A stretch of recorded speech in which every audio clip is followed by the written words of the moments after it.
Hello everyone. Rebel star Prabhas నటిస్తున్న spirit మూవీలో చిరంజీవి గారు నటించబోతున్నారట్టు ఒక వార్త అయితే సర్క్యులేట్ అవుతుంది. సో ఇందులో ఎంతవరకు నిజం ఉంది తెలుసుకుందాం. ప్రస్తుతం మనతోటి జర్నలిస్ట్ జగదేవ్ ఉన్నారు. వెల్కమ్ చెప్దాం. Hello sir. Hello Zakir. Sir, Chiranjeevi గారు ప్రభాస్ మూవీలో యాక్ట్ చేస్తున్నారా? మెగాస్టార్ చిరంజీవి గారి సినిమాల్లో మిగతా చాలా మంది హీరోలు గెస్ట్ అపీరెన్స్ గా కనిపించిన సందర్భాలు ఉన్నాయి, కానీ చిరంజీవి గారు మిగతా హీరోల సినిమాలకి గెస్ట్ అపీరెన్స్ గా కనపడటం చాలా అరుదు. అంటే నాకు తెలిసి ఒక మంచి క్యారెక్టర్ చేస్తే చేస్తుండొచ్చు. ఇప్పుడు శ్రీ మంజునాథ లాంటి సినిమాలు చేయొచ్చు, బట్ స్టైల్ అని లారెన్స్ సినిమాలో ఒక గెస్ట్ అపీరెన్స్ ఉంటుంది. క్లైమాక్స్ లో డాన్స్ కప్పు ఎవరి ద్వారా ఇస్తున్నారంటే మెగాస్టార్ చేతుల మీదుగా ఇస్తున్నారని, అక్కడ ఆ డాన్స్ పార్టిసిపేట్ చేసే కంటెస్టెంట్ కి ఆపద రావడం, ఆయన ఫైట్ చేసి వాళ్ళని కాపాడడం, ఫైనల్ గా వాళ్ళే గెలవడం, కప్పు ఇవ్వడం అన్ని మనం చూసాం. మగధీరాలో కూడా మగధీర అంటే మరి సొంత బావమర్ది గారి సినిమా, సొంత బిడ్డ సినిమా కాబట్టి అది కూడా జస్ట్ ఒక 2 minutes సీన్ అది అంతే. ఆ డాన్స్ వేశారు కానీ డాన్స్ పాత ఘరానా మోడ్ లో స్టెప్ తీసుకొచ్చి ఇక్కడ ఎడిట్ చేసి పెట్టారు. సో అట్లా చేస్తే చేసి ఉండొచ్చు. తర్వాత ఇది కూడా బ్రూస్లీలు కూడా చేసినట్టున్నారుగా. బ్రూస్లీలో కూడా హెలికాప్టర్ లో వాడిని ప్రాబ్లం ఉందంటే హెలికాప్టర్ లో వచ్చి కాపాడతాడు, జస్ట్ అపీరెన్స్. సో అట్లాగా మేబీ వాళ్ళ సినిమాల వరకు, వాళ్ళ కుటుంబ సినిమాల వరకు గెస్ట్ గా కనబడితే కనబడొచ్చు, కానీ వేరే సినిమాలకి కనిపిస్తారా లేదా అనేది రకరకాలుగా ఊహాగానాలు, ఫిల్మ్ నగర్ మొత్తం కూడా చర్చోపచర్చలు. పైపెచ్చు స్పిరిట్ గ్లోబల్ స్టార్ ప్రభాస్ గారి సినిమా అవడం, మరో young dynamic director Sandeep Reddy Vanga direction కాబట్టి ఈయన ఏదైనా సాధ్యమే అనుకున్నాడంటే పెట్టేస్తాడు రా బాబు, ఎలాంటి వాళ్ళని తీసుకొస్తాడు అని అనుకున్నారు. కానీ ఈ రోమర్స్ అన్నిటి కూడా ఆయన చెక్ పెట్టేశాడు.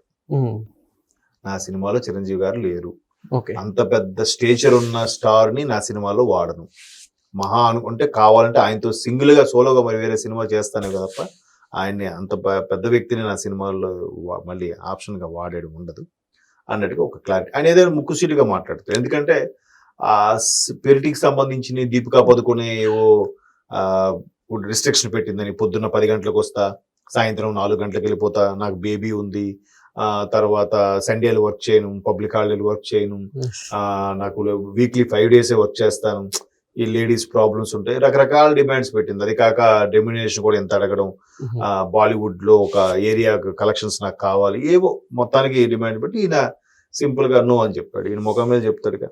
మొత్తం నో చెప్పిన తర్వాత ఆ స్టోరీలు ఏవో బయటికి లీక్ చేసే ప్రయత్నం చేసింది ఆవిడ.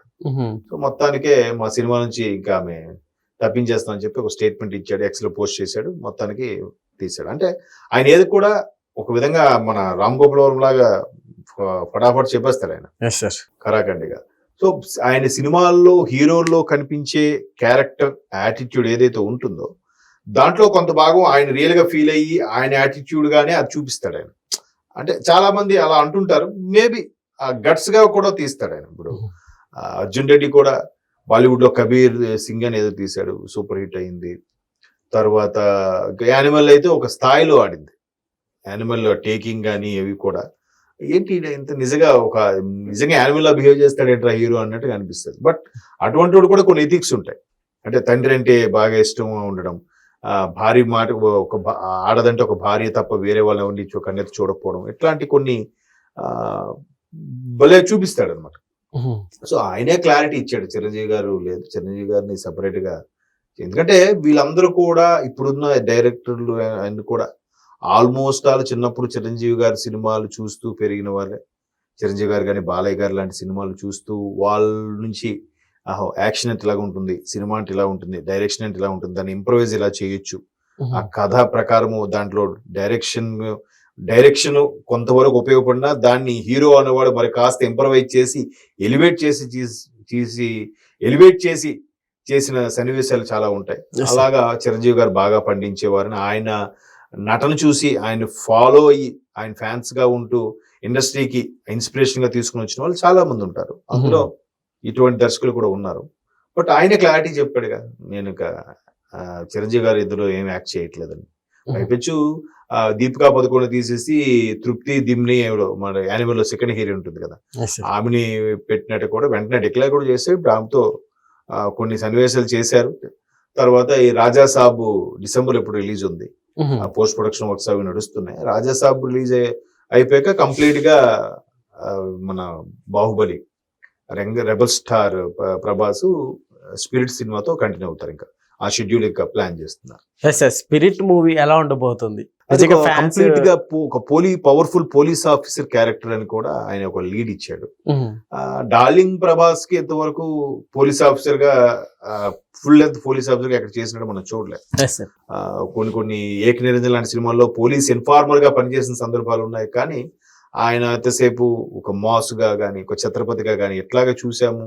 ఒక క్లాస్ రోలు, మిర్చిలో లాంటి class role, faction with class role అలాంటివి చూసాము. కానీ కంప్లీట్ పోలీస్ ఆఫీసర్ క్యారెక్టర్ అయితే చూడలేదు. బట్ దానికి సందీప్ రెడ్డి వంగ కాన్సెప్ట్ కానీ తోడై, ఆయన యాటిట్యూడ్ కానీ తోడైతే వేరే లెవెల్ ఉంటుంది. అంటే ఒకప్పుడు పోలీస్ ఆఫీసర్ అంటే ఒక పోలీస్ స్టోరీ సాయి కుమార్ గారిది, ఒక అంకుశం రాజశేఖర్ గారిది, అట్లాంటి సినిమాలకి భిన్నంగా ఉండబోతుందా, ఈయనకంటూ ఈయన కొత్త స్టైల్ తీస్తాడు అనేది అందరికి అదే అత్యుత్సాహంగా ఉంది. అంటే పూర్తి స్థాయి కామెడీ కూడా ఉండదు దాంట్లో. అర్జున్ రెడ్డి ఒక స్టోరీ నరేషన్ చెప్పుకుంటూ వెళ్ళిపోతాం అనుకో, అట్లీస్ట్ ఒక 3 hours రష్ అయినా ఉంటుంది ఆ మూవీ. సో ఖచ్చితంగా ప్రభాస్ అండ్ సందీప్ రెడ్డి వంగ అంటే ఇద్దరు బిహేవియర్, ఇద్దరు యాటిట్యూడ్ కి కరెక్ట్ గా సింక్ అవుతుంది. ఈయన డార్లింగ్ కూడా దర్శకుడు ఏం చెప్పినా చాలా బాగా చేస్తాడు ఆయన. సో అట్లాంటి పెర్ఫార్మ్ చేయగల, పైగా దాంట్లో కటౌట్ పెద్ద కటౌట్, హైట్ వెయిట్, అదే ప్లస్ పాయింట్ డార్లింగ్.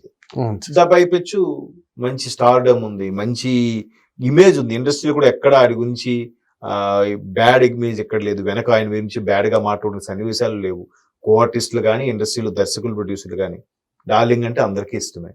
సో అటువంటి వాడి సినిమా అంటే ఆబ్వియస్లీ భయంకరంగా సూపర్ గా ఉంటుందని నా అభిప్రాయం. ఓకే, సో అయితే ఇప్పుడు ప్రభాస్ నిజంగా స్పిరిట్ మూవీలో అంటే ఈ మూవీ తోటి బాహుబలి రేంజ్ లో ఎక్స్పెక్ట్ చేసేసారు.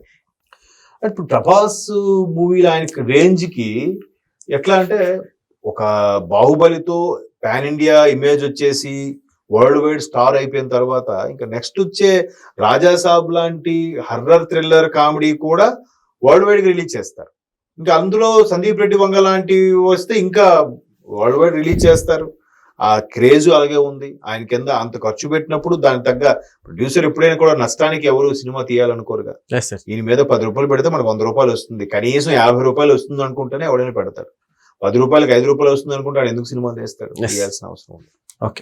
Okay sir, thank you.